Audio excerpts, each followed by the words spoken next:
The Crimson Enigma, the city of Veridan, had always been a place of shadows and secrets. Underneath its polished exterior of towering skyscrapers and bustling markets, a darker world thrived. It was a world where the line between justice and corruption blurred, and where those who sought the truth often paid the highest price. Detective Emma Hart had seen it all. A seasoned investigator in the Veridan Police Department, she had spent the last decade unraveling the most perplexing mysteries the city had to offer. But nothing could have prepared her for the case that would come to be known as the Crimson Enigma. Chapter 1: The Unseen Hand. Emma's day started like any other. She sipped her morning coffee, glancing through the case files scattered across her desk. The hum of conversation and the clatter of keyboards filled the precinct, but an unexpected call shattered the routine. "Detective Hart, we have a situation." Chief Daniel's voice crackled through the phone. "There's been a murder at the old Veridan Theater. It's different. You need to see this." Emma arrived at the scene within minutes. The theater, once a grand symbol of the city's cultural prowess, now stood abandoned and decaying. The crime scene tape flapped in the wind, and uniformed officers kept onlookers at bay. Inside, the air was thick with the scent of decay and something more sinister. Emma's eyes were drawn to the stage, where a macabre display awaited. The victim, a man in his late 30s, was splayed out on the wooden floor, his body arranged in a grotesque mimicry of a theatrical pose. Blood stained the floorboards, and strange symbols were scrawled around him in a crimson hue. "Jesus," Emma muttered under her breath. She knelt beside the body, careful not to disturb the evidence. "Who is he?" "Name's Richard Lawson," an officer replied. "Local journalist. No known enemies, at least not publicly." Emma's mind raced. Why would someone go to such lengths to kill a journalist? And what was the significance of the symbols? She took a closer look, recognizing some of the markings from her studies in ancient languages and symbology. "We need a full forensic sweep," she ordered, "and get me everything you can on Lawson. I want to know who he was investigating." As the team moved into action, Emma felt a familiar thrill. This was no ordinary murder. It was a message, and she intended to decipher it. Chapter 2: Shadows of the Past. Back at the precinct, Emma delved into Richard Lawson's life. His articles spanned a variety of topics, from political scandals to corporate malfeasance. But one series of pieces stood out: a recent investigation into the Veridan Elite, a secretive group of the city's most powerful figures. "Looks like Lawson was digging into some dangerous territory," Emma mused. She tapped her pen against her notepad, thinking, if the elite is involved, this is bigger than just one murder. Emma's partner, Detective James Carter, joined her. A former military man with a sharp mind and a no-nonsense attitude, he was the perfect counterbalance to Emma's methodical approach. "Got something?" James said, handing Emma a file. "Lawson was last seen at a private club downtown. Exclusive place. He had a meeting scheduled, but no one knows with whom." Emma frowned. "We need to get in there. Find out who he was meeting and why." The club, an opulent establishment known as the Gilded Cage, was a fortress of luxury and discretion. Gaining access would be no easy task, but Emma and James had their ways. They donned their best evening wear and approached the entrance with an air of confidence. Inside, the club was a labyrinth of shadowy alcoves and velvet curtains. The clientele were as wealthy as they were secretive, their conversations hushed and their expressions guarded. Emma and James split up, each taking a different part of the club to canvass for information. Emma approached the bar, striking up a conversation with the bartender. "I'm looking for information about a man named Richard Lawson. He was here a few nights ago." The bartender raised an eyebrow, his expression wary. "We don't discuss our patrons' business here." Emma slid a $100 bill across the counter. "I'm sure you can make an exception." The bartender pocketed the money and leaned in. "Lawson was meeting someone from the Veridan Elite. Name's Victor Hale. But be careful. Hale's not someone you want to mess with." Chapter 3. The Spider's Web. Victor Hale was a name that carried weight in Veridan. A billionaire with interests in everything from real estate to media, he was a man who wielded power like a weapon. Emma and James knew they had to tread carefully.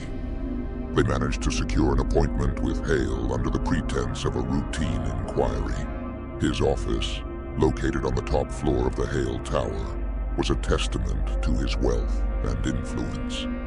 Hale greeted them with a practiced smile. "Detectives, to what do I owe the pleasure?" "We're investigating the murder of Richard Lawson," Emma said, watching Hale's reaction closely. "He had a meeting with you recently." Hale's smile didn't falter, but there was a flicker of something in his eyes. Annoyance, perhaps. "Yes, Lawson was looking into some of my business dealings, but I assure you, our meeting was purely professional." Emma wasn't convinced. "Can you tell us what you discussed?" "Confidential matters," Hale replied smoothly. "I have nothing to hide, detectives. My dealings are all above board." James stepped forward, his tone less diplomatic. "We know about the Veridan Elite, Mr. Hale. Lawson was investigating you and your associates. If you're hiding something, now's the time to come clean." Hale's expression hardened. "I suggest you be very careful, detective. Accusations without evidence can be dangerous." Emma and James left Hale's office with more questions than answers. It was clear they were dealing with a man who was used to getting his way and who wouldn't hesitate to protect his interests. Chapter 4. Echoes in the Dark. As the investigation deepened, Emma and James uncovered more about the Veridan Elite. The group was a shadowy cabal of the city's most influential figures, operating behind the scenes to manipulate politics, finance, and media. Lawson's articles had only scratched the surface of their activities. They also discovered that Lawson had a source, someone inside the elite, who was feeding him information. Tracking down this source became their next priority. Their search led them to a woman named Isabel Reed, a former socialite who had fallen out of favor with the elite. She agreed to meet them in a secluded park, her nervousness palpable. "I didn't want to get involved," Isabel said, glancing around as if expecting to be followed. But Richard was onto something big. The elite, they're dangerous. They control everything in this city. "What exactly was Lawson investigating?" Emma asked. Isabel took a deep breath.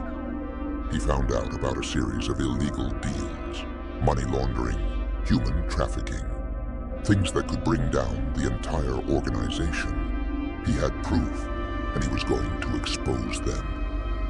"Do you know where this proof is?" James pressed. Isabel hesitated. "He mentioned a safe house. Somewhere he kept all his sensitive documents. I don't know where it is, but he gave me a key." She handed Emma a small, ornate key. "This is all I have. Please be careful. If the elite knows you're after them, they'll stop at nothing to protect their secrets." Chapter 5. Blood and Betrayal. With the key in hand, Emma and James set out to find Lawson's safe house. Their search led them to an abandoned warehouse on the outskirts of the city. The place was deserted, but Emma's instincts told her they were on the right track. Inside, they found a hidden room, carefully concealed behind a false wall. The room was filled with documents, photographs, and recordings, evidence of the Elite's crimes. It was enough to bring down some of the most powerful people in Veridan. But as they gathered the evidence, they heard footsteps echoing through the warehouse. Emma's heart pounded. They weren't alone. A group of armed men appeared, led by none other than Victor Hale. "I warned you, detectives," he sneered. "You should have walked away." Emma and James drew their weapons, but they were outnumbered. A fierce gunfight ensued, the air filled with the deafening sound of gunfire and the acrid smell of smoke. Emma fought desperately, but it was clear they were losing. In the chaos, James was hit. He fell to the ground, clutching his side as blood pooled beneath him.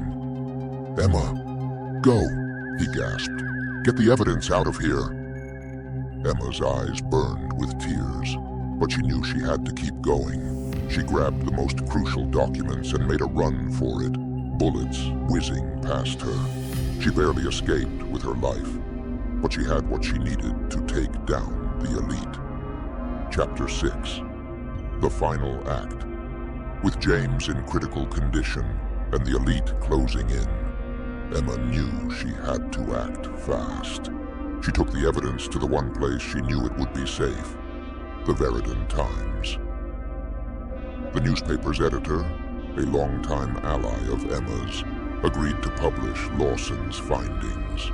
The story hit the front page the next morning, sending shockwaves through the city. The public outcry was immediate and fierce, and the authorities had no choice but to act. Warrants were issued, and arrests were made. The Elite's grip on Veridan began to crumble. Victor Hale, however, was nowhere to be found. Emma knew he wouldn't go down without a fight. She stayed vigilant, knowing he would come for her. Her fears were realized when Hale cornered her in her apartment. He was a man on the edge, desperate and dangerous. "You've ruined everything," he spat. "But I won't go down alone." A brutal struggle ensued, the confined space of the apartment amplifying every blow. Emma fought with every ounce of strength she had, but Hale was relentless. Just when it seemed he had the upper hand, she managed to grab her service weapon. A single gunshot echoed through the apartment. Hale staggered back, blood blossoming on his chest. He collapsed, his eyes filled with rage and disbelief. Emma stood over him, breathing heavily. "It's over, Hale." Epilogue. The fall of the Veridan Elite marked a turning point for the city. The shadows that had long plagued Veridan began to recede, replaced by a new sense of hope and justice. Emma received commendations for her bravery, and James made a full recovery. But the scars remained. Emma knew the fight against corruption was far from over. As she looked out over the city she had sworn to protect, she resolved to continue her work. There would always be new mysteries to solve, new crimes to uncover, and she would be ready. The Crimson Enigma had been unraveled, but Veridan's story was far from finished, and neither was Emma Hart's.